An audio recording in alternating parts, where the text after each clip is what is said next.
J'aime bien demander si ça va. Ça va, c'est bon. Vous allez bien? Oui. Je le dis aussi pour ceux qui nous regardent sur Internet, puisqu'il y a quand même encore toujours une centaine de gens qui regardent le culte. Après, je veux dire, à partir de cet après-midi ou de ce soir. Donc bienvenue aussi à vous qui regardez. On va rester dans notre thème de ce dimanche, être reconnaissant. En fait, le titre exact, c'est le Samaritain reconnaissant. En fait, c'est réponse à la semaine dernière où on a partagé la parabole du bon Samaritain. Aujourd'hui, c'est le Samaritain reconnaissant, c'est celui qui vient rendre grâce au Seigneur, qui vient remercier Jésus pour ce qu'il a fait. On l'a entendu dans l'Évangile. Cet homme qui était malade et puis qui a été guéri. Et j'aimerais que ce matin, nous puissions aller un tout petit peu plus loin dans cette dimension de la reconnaissance vis-à-vis du Seigneur. Et le faire au travers du texte de ce matin. Le texte de ce matin, il est tiré d'une lettre qui est la plus ancienne lettre de l'apôtre Paul. C'est-à-dire la première qu'il a écrite, pour ceux qui suivent. Et c'est la conclusion de cette lettre, qui est une série de recommandations pour que nous puissions bien vivre. Que nous puissions bien vivre avec soi-même, bien vivre avec notre Dieu, bien vivre les uns avec les autres, et aussi bien vivre en Église. Et je n'ai pas trop besoin d'insister, de donner une explication de ce que Paul y dit, parce que le texte, il suffit à lui-même. Je vais vous le lire. Alors, c'est assez bizarre parce qu'il commence au verset 14, alors qu'il pourrait commencer au verset 12. On vous demande, frères et sœurs, de reconnaître ceux qui travaillent parmi vous, qui vous dirigent dans le Seigneur et qui vous avertissent. Ayez beaucoup d'estime et d'amour pour eux. Donc, ayez beaucoup d'estime et d'amour pour moi. Bon. Soyez en paix envers tous. Nous vous y invitons, frères et sœurs. Et là, il faut mettre ses bretelles ou sa ceinture. Avertissez ceux qui vivent dans le désordre. Réconfortez ceux qui sont abattus. Soutenez les faibles. Faites preuve de patience envers tout le monde. Veillez à ce que personne ne rende le mal pour le mal à quelqu'un d'autre. Mais recherchez toujours le bien, soit entre vous, soit envers tous les hommes. Soyez toujours joyeux. Priez sans cesse. Exprimez votre reconnaissance en toutes circonstances, car c'est la volonté de Dieu pour vous en Jésus-Christ. N'éteignez pas l'esprit. Ne méprisez pas la prophétie, mais examinez tout et retenez ce qui est bon. Abstenez-vous de toute forme de mal. Que le Dieu de la paix vous conduise lui-même à une sainteté totale et que tout votre être, l'esprit, l'âme et le corps, soit conservé irréprochable jusqu'au jour du retour de Jésus-Christ.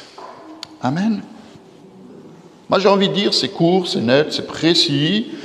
On pourrait se dire que c'est par gain de place que Paul il dit ces choses, parce que écrire à l'époque de Paul, c'était quelque chose qui était assez cher. Et je crois que pour nous, si nous écoutons bien ce que Paul il écrit, c'est juste pour nous rappeler des choses qui sont essentielles. Et nous les rappeler de façon simple, sans faire de chichi. Un peu comme les 10 commandements. Tu tueras pas, tu commettras pas de vol, honore ton père et ta mère. C'est des phrases qui sont facilement à retenir. D'accord ? C'est comme 1 Corinthiens 13 qui nous définit ce que c'est que l'amour ou pas. L'amour est patient, l'amour n'est pas envieux.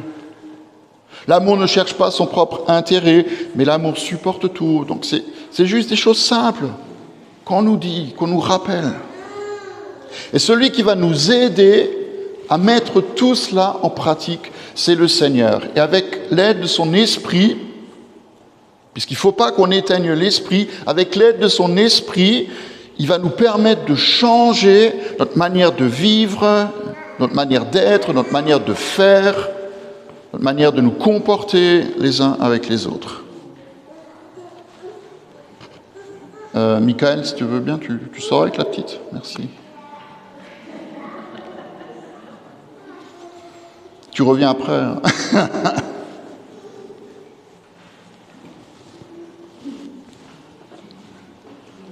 Comme dit, c'est la première lettre que Paul a écrite.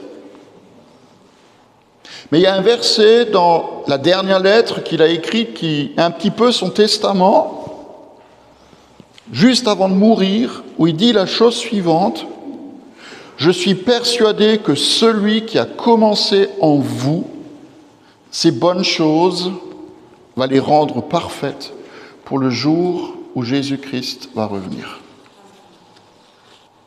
Et ce que nous réalisons, ce que Paul y dit, c'est que le Seigneur, il a commencé en nous quelque chose de bon, que nous le voulions ou pas, quelque chose de bon pour notre vie. Il l'a fait pour Rosalie, il le fait pour chacun d'entre nous, mais il veut l'achever, le compléter, le terminer. Et pour moi, ce que Paul, il écrit, et ce que nous avons entendu, c'est un encouragement qui est extraordinaire. Parce que ça nous donne de l'espérance. On n'est pas obligé de rester sclérosé dans ce qu'on est, dans ce qui ne va pas ou dans ce qui va, mais on peut s'ouvrir et il ouvre des portes pour nous.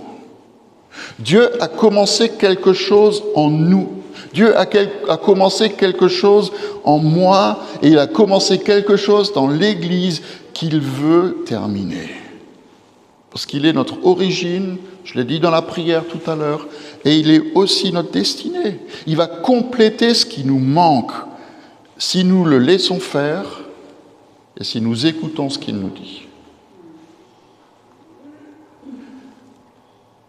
Si nous le laissons faire et si nous écoutons ce qu'il nous dit, et dans ce texte, je vous inviterai à le relire chez vous, Thessaloniciens 5, relisez-le chez vous.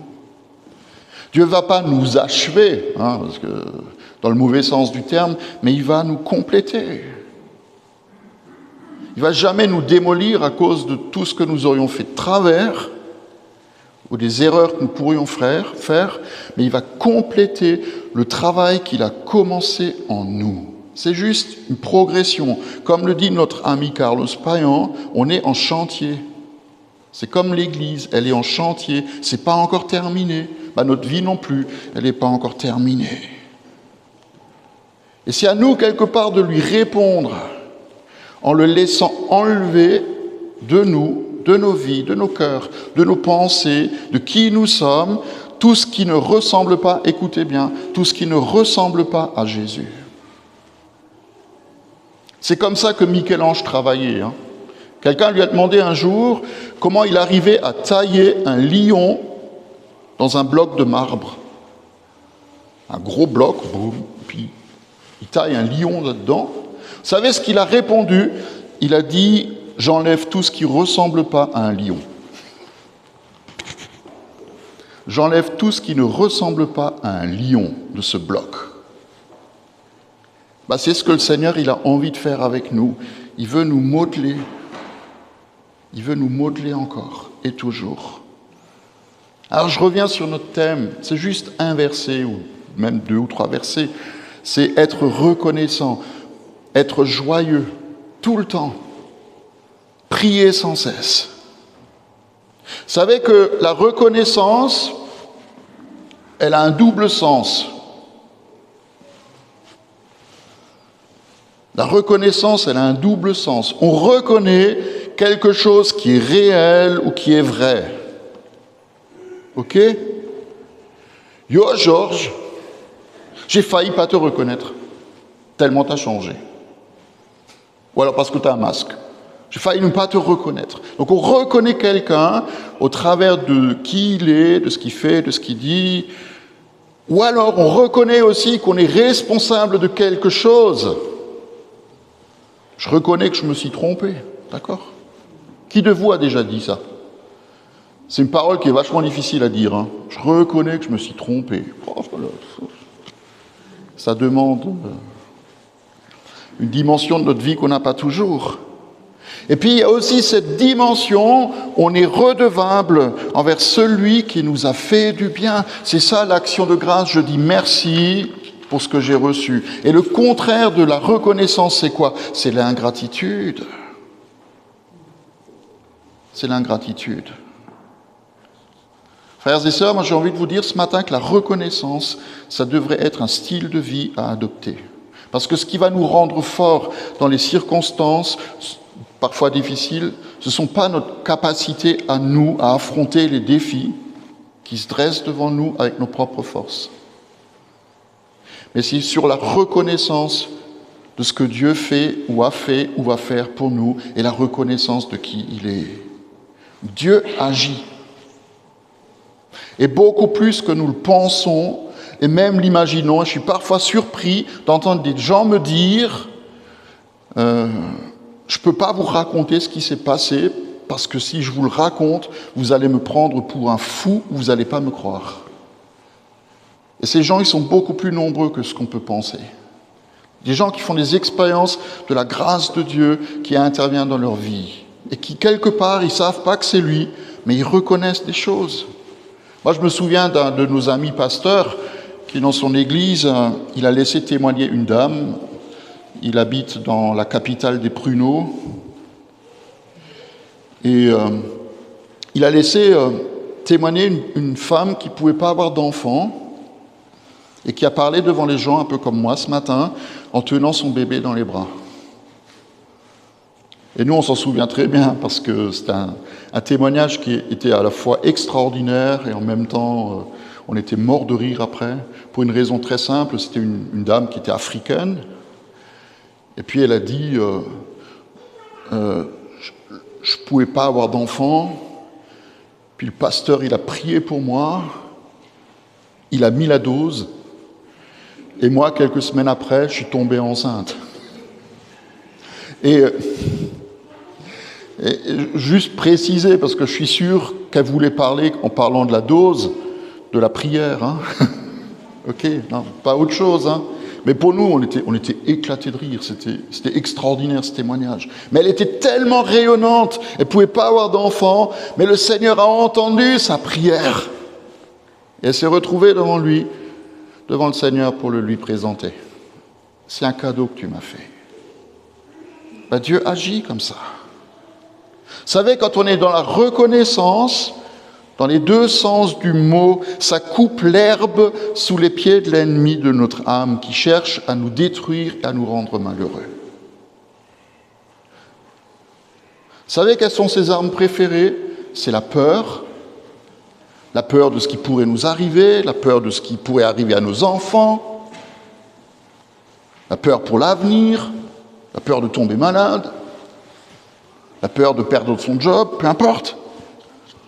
Jésus, il s'est retrouvé plein de fois au milieu de la tempête. Et vous savez ce qu'il a fait en plein milieu des tempêtes? Il a dormi dans la tempête, il a parlé à la tempête, il a marché sur la tempête. Il ne s'est pas laissé influencer par les tempêtes. Il n'était pas affecté par la tempête, mais c'est lui qui a affecté les tempêtes. Vous savez pourquoi? Parce qu'il reconnaissait qui était son Père. Il savait qui était son Dieu. Et moi, j'ai envie de vous dire, quand l'adversité vous fait peur, tournez-vous vers celui qui est plus grand que l'adversité. Tournez-vous vers celui qui est plus grand que l'ennemi de nos âmes. Et puis l'autre arme qu'il utilise, c'est le doute. Alors ça, une tactique extraordinaire qu'il a. Le doute, est-ce que Dieu est vraiment bon? Vous savez quelle est notre réponse? C'est « je reconnais que mon Dieu, il est bon ». Il y a un vieux chant qu'on ne chante pas souvent, mais qui dit « mais oui, le Seigneur est bon, mais oui, le Seigneur est bon ». Vous connaissez? Qui c'est qui connaît? Oh, ouais. Une personne qui fréquente l'église. extraordinaire. Mais oui, le Seigneur est bon, mais oui, le Seigneur est bon, il a fait pour nous des merveilles. Ok, j'arrête, hein. Est-ce que nous réalisons que si nous ne sommes pas persuadés de la bonté de Dieu, nous aurons du mal à être reconnaissants? Et le problème, il est là. C'est quoi la relation que j'ai avec mon Dieu? Si j'en ai pas, il ne faut pas qu'on s'étonne si au moindre coup de vent, la maison de mon cœur risque de s'effondrer. Et ce que je vous dis, ce n'est pas une question de pensée positive ou de faire de la méditation en pleine conscience ou des trucs comme ça. C'est juste la vérité de la parole et c'est une invitation à lui faire confiance tout le temps. Les armes que l'ennemi utilise contre nous sont détruites par la reconnaissance. L'action de grâce le désarme.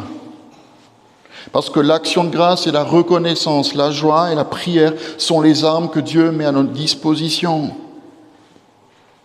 Amen. Et quand il parle de reconnaissance, Paul y rajoute quelque chose qu'on a parfois du mal à entendre. Il dit « Soyez reconnaissants en toutes circonstances ». Moi, j'aurais préféré qu'ils disent « Soyez reconnaissants quand tout va bien ». Quand le soleil brille, les oiseaux chantent. Mais non, c'est en toutes circonstances. Quand tout va bien et quand tout va de travers. Pourquoi ? Parce que ça démontre la confiance que nous plaçons dans notre Dieu. C'est comme les deux versets qui précèdent ce verset-là. C'est « Soyez toujours joyeux, priez sans cesse, soyez reconnaissants en toutes circonstances. » Tout le temps, partout, peu importe ce qui arrive, soit joyeux, soit dans la prière, soit reconnaissant. Et j'ai aussi envie de vous dire que la recette pour bien vivre, pour être en bonne santé, elle est dans ces trois versets. Pour notre santé émotionnelle, il y a la joie. Le contraire de la joie, c'est pas que la tristesse, mais c'est tout ce qui nous amène à faire la tronche. C'est ça le contraire de la joie. Tout ce qui nous amène à faire la tête. Moi, j'ai vu cette semaine, je vous le dis, et je dis rien d'autre, mais les effets du refus de pardonner, de l'amertume, de la rancœur dans la vie de plusieurs. C'est moche. Et ça ne les rend pas heureux. Et je vous le promets, c'est comme ça. C'est comme si l'ennemi, il nous entraînait sur son terrain de jeu. Mais quand on est sur son terrain de jeu, là, on va perdre, sûr et certain. Mais être joyeux, ça nous entraîne sur le terrain de jeu de notre Dieu. Tout le temps. Soyez toujours joyeux. Paul et Silas, ils ont été torturés pour la cause de Christ. Ils se retrouvent en prison avec des bleus partout. Ils chantent le Seigneur. Faut être fou. Ou alors tu reconnais qui est ton Dieu. Et il se trouve même que la joie et la reconnaissance demandent de notre part une réponse parfois physique. Waouh! Vous êtes assis comme des moutons là. Mais il y a une réponse physique à la joie. Vous savez que dans la parole, il est écrit « Poussez des cris de joie, vous tous les extravertis ». Non, c'est « Poussez des cris de joie, vous tous les habitants de la terre ». Mais la joie, elle s'exprime, il faut pousser les cris de joie.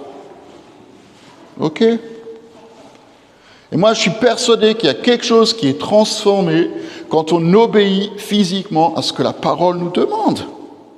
Parfois, ça veut dire crier sa joie. Moi, j'ai regardé l'équipe de France à la Méno mercredi. Il n'y avait pas de quoi être joyeux. Hein.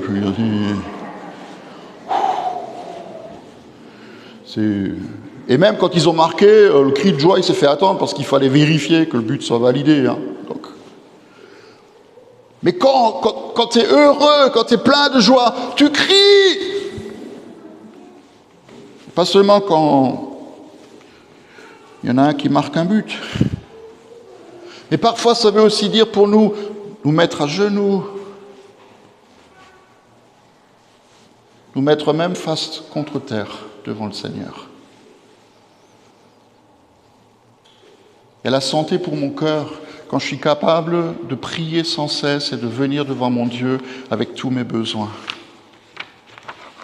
C'est un père, moi je suis son enfant. Et puis il y a ma santé spirituelle. Moi je ne sais pas si on a conscience de ce que la reconnaissance peut produire en nous et au travers de nous. J'ai envie de vous dire qu'elle a un effet purificateur. Il y a quelque chose de saint, S-A-I-N-T et S-A-I-N, d'être reconnaissant. Pourquoi ? Parce que la reconnaissance, elle nous emmène toujours dans une attitude d'humilité. Et je terminerai juste avec ce verset du psaume 103. On a entendu le psaume 103 tout à l'heure, le début. « Bénis l'Éternel, mon âme, et n'oublie aucun de ses bienfaits. » Qui c'est qui reconnaît que Dieu lui a fait du bien ? « Bénis l'Éternel, mon âme, et n'oublie aucun de ses bienfaits. » Et un peu plus loin dans ce psaume, il est dit que le Seigneur, l'Éternel, a montré ses voies au peuple d'Israël, ses voies à Moïse et ses œuvres au peuple d'Israël.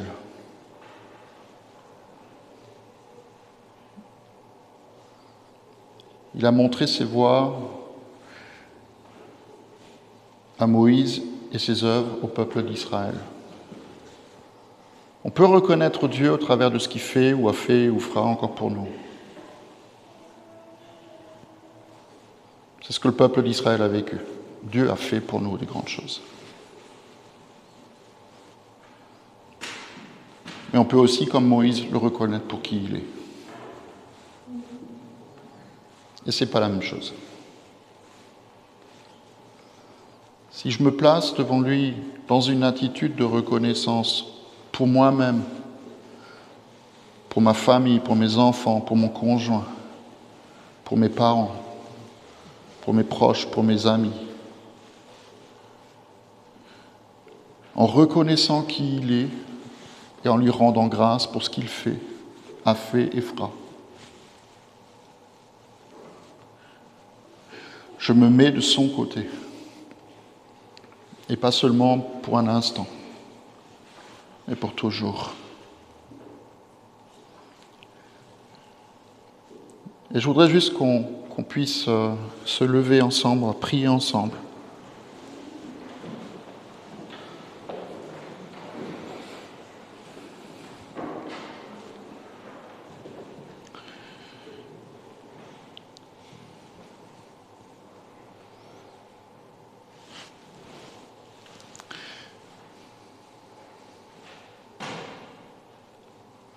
On veut se rappeler ta parole.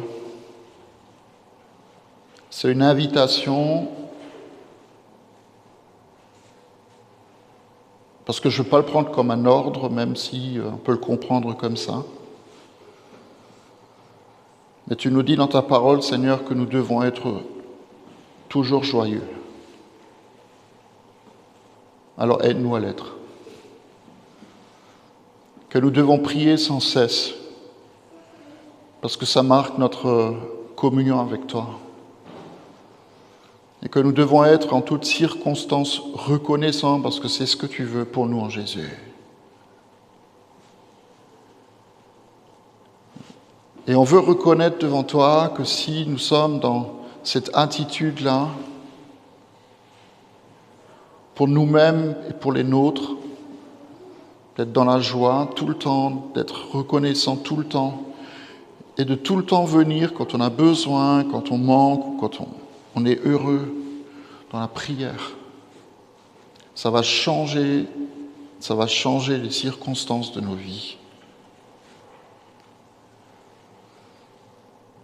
Ça va changer les circonstances de nos vies.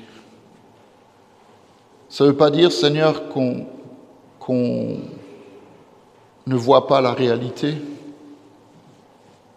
Ça ne veut pas dire qu'on nie les problèmes ou qu'on les met sous un couvercle. Ça veut juste dire que nous te faisons confiance. Ça veut juste dire que nous croyons en toi. et que nous reconnaissons que tu es plus grand que tout.